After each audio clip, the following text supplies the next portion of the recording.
School ছুটির পর রাস্তার পাশে আমার প্রাক্তন প্রেমিককে দেখে আমি চমকে উঠলাম। তার সাথে 10 বছর আগে আমার ব্রেকআপ হয়েছে। যাকে ছেড়ে দিয়ে 10 বছর আগে আমি একটা অমানুষকে বিয়ে করেছিলাম। আমার বিয়ের 1 বছর পরে আমি যাকে এত করে খুঁজলাম, আজ সে আমার সামনে। সেই মানুষটাই আমি যে স্কুলে মাস্টারি করি সেই স্কুলে এসেছে তার মেয়েকে আজ নিতে। তার নাম ছিল কানন। তার পোশাক আশাক দেখে মনে হচ্ছে সে কোনো বড় অফিসার হবে। ভাগ্যিস আমি বোরখা পরা ছিলাম, ও যাতে আমাকে চিনতে না পারে। সাথে সাথে আমি মুখ ঢেকে ফেললাম। ও মেয়েকে নিয়ে রাস্তার পাশে দাঁড়িয়ে আছে, হয়তোবা গাড়ির জন্য অপেক্ষা করছে। ওর সাথে কেনই বা আমি ব্রেকআপ করলাম, কেনই বা একটা অমানুষকে বিয়ে করলাম, সেসব কথা আমি পরে জানাচ্ছি। নিশ্চয় ওর মেয়ে যেহেতু আমার স্কুলে পড়ে সেহেতু ওদের বাসাও কাছাকাছি হবে। এই মুহূর্তে ওর সাথে কথা বলাটা ঠিক হবে না, কারণ এই মুহূর্তে সে আমাকে দেখলে কিছু একটা সিনক্রেট করতে পারে সে। কারণ 10 বছর আগে যে আঘাত দিয়েছে আমি তাকে, সেই আঘাতের ক্ষত হয়তো এখনো শুকায়নি। এমন সময় দেখলাম সে বিরক্ত হয়ে পকেট থেকে মোবাইল ফোন বের করলো। তারপর কাকে যেন কল করছে। আমি আড়াল থেকে দাঁড়িয়ে সবকিছু দেখছি। সে ফোন করে একজনকে বলছে, হ্যালো সাকিব, তোমার গাড়ি নিয়ে আসতে কেন এত লেট হচ্ছে? অপর প্রান্তের ছেলেটি কি বলছে সেটা আমি শুনতে পাইনি, কিন্তু ততক্ষণে কানন আরো বেশি চিল্লাচিল্লি করতে লাগলো। তুমি বলেছিলে গাড়িটা ঠিক করে আনতে কয়েক মিনিট লাগবে, এতক্ষণ লাগে নাকি একটা গাড়ি ঠিক করে আনতে? সর্বোচ্চ 10 মিনিট, বড় জোর 20 মিনিট, কিন্তু তুমি অফিস থেকে গাড়ি নিয়ে গিয়েছো প্রায় 2.25 ঘন্টা। আমি মেয়েকে নিয়ে স্কুলের সামনে দাঁড়িয়ে আছি, তোমার আসতে আর কতক্ষণ লাগবে? বুঝতে পারলাম কানন তার নিজের গাড়ির ড্রাইভারের সাথে কথা বলছে, এবং এটাও শিওর হলাম সাথের মেয়েটি তার নিজেরই সন্তান। এরপর কাননকে বলতে শুনলাম, ঠিক আছে তুমি গাড়ি নিয়ে বাসায় চলে আসো, আমি অটোতে করে মেয়েকে নিয়ে বাসায় যাচ্ছি। একথা বলে মোবাইলের লাইনটা কেটে দিল।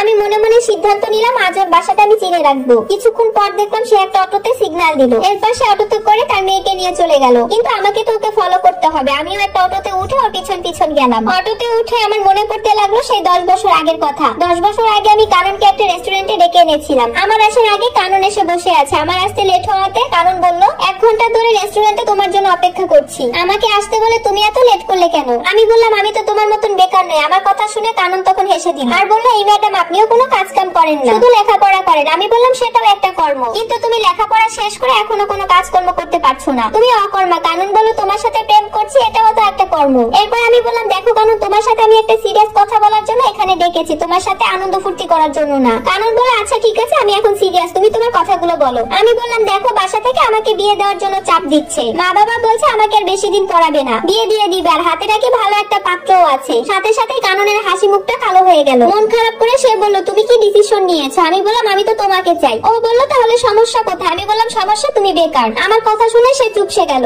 কারণ বেকারত্বের অভিশাপ তাকে কয়েক বছর ধরে ভোগাচ্ছে। ও বলল, তুমি তোমার বাড়িতে একবার আমার কথা বলো না, তোমার বাবা চাইলেই তো যে কোনো একটা চাকরি ধরিয়ে দিতে পারে আমাকে। আমি বললাম, ওনারা কি আমাকে নিয়ে ঠেকাই পড়েছে যে তোমার মতন একটা বেকার ছেলের হাতে তুলে দিয়ে আবার চাকরিও জুগিয়ে দিবে তারা? সেদিন ওর জোরাজোরিতে বাসায় এসে আমি আমার মাকে বলেছিলাম, মা একটা কথা বলবো। মা তখন আমার রুম ঝাড়ু দিচ্ছিল। মা বলল, কি কথা বল? আমি বললাম, আমি একটা ছেলেকে ভালোবাসি। তারপর মা আমার সামনে এসে বলল, যে কথা বলছিস সেই কথার মুখেও আনবি না, তোর বাবা শুনলে তোকে আর আমাকে বুড়িগঙ্গায় কেটে ভাসিয়ে দিবে। মাকে বললাম, মা তুমি চেষ্টা করলে পারবে, আমি তো তোমাদের একমাত্র সন্তান, আমার চাওয়া পাওয়ার কি কোনো মূল্য নেই? মা বলল, ছেলেটা কি করে? আমি বললাম, কিছুই করে না। মা অবাক হয়ে গেল, ও অনেক ব্রিলিয়ান্ট স্টুডেন্ট, মা অনেক ভালো একটা চাকরি পেয়ে যাবে। একে তো প্রেম করিস, তার উপরে ছেলেটা আবার বেকার, এ কথা শুনলে মনে হয় না তোর বাবা রাজি হবে। আমি বললাম, তুমি তো আগে বাবাকে বলে দেখো। মা বলল, আচ্ছা দেখি। সেদিন খাওয়া দাওয়া শেষে বাবা যখন খাটে বসেছিল তখন মা গিয়ে বলল, মা বলল, বেলা নাকি কোন ছেলেকে ভালোবাসে। এরপর বাবা কিছুটা উত্তেজিত হয়ে বলল, এই কথাটা বলার আগে তোমার অনেক ভেবে চিন্তে আমার কাছে বলার ছিল, তুমি ভালো করেই জানো আমাদের বংশে এসব চলে না। আমি সহ্য করতে না পেরে কান্না করতে করতে রুমের ভিতরে চলে গেলাম। সেদিনের পর বাবা মা আমাকে আর কলেজে যেতে দেয়নি, রুমের ভিতর আটকে রেখেছেন, আজ আমাকে পাত্রপক্ষ দেখতে আসবে। আমার বারবার কাননের কথা মনে পড়ছে, নিজের অজান্তে চোখ বেয়ে পানি পড়ছে।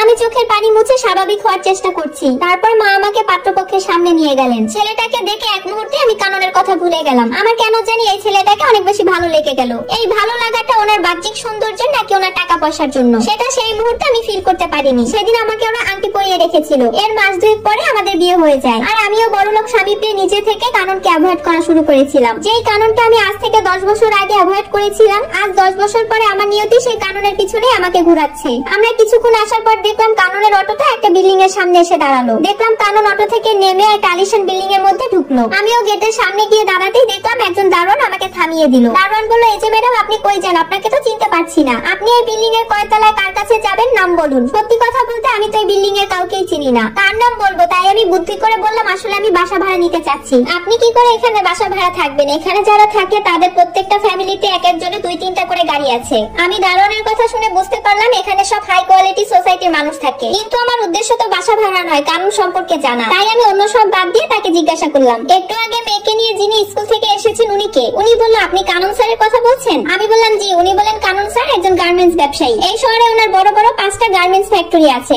আপনি কি ওনার ফ্যাক্টরিতে চাকরি চান? তাহলে আমাকে বলতে পারেন। কানুন স্যারের বউ অনেক ভালো মহিলা। আমি রিকোয়েস্ট করলে আপনার একটা চাকরি হয়ে যাবে। প্রতি মাসে 70-80 হাজার টাকা বেতন পাবেন। দারোয়ানের কথা শুনে আমার আর বুঝতে বাকি রইল না, কারণ এই সমাজের একজন প্রতিষ্ঠিত মানুষ। এজন্যই বুঝি মানুষ বলে ঋতু বদলাতে মাত্র 2টি মাস লাগে, কিন্তু ভাগ্য বদলাতে 2 দিনও লাগে না, শুধু আল্লাহর রহমত লাগে। লোভে পড়ে কখনোই ভালোবাসার মানুষের হাত ছেড়ে দিবেন না, কারণ টাকা পয়সা আসবে যাবে, কিন্তু ভালোবাসার মানুষটা একবার চলে গেলে আর কখনোই ফিরে আসবে না।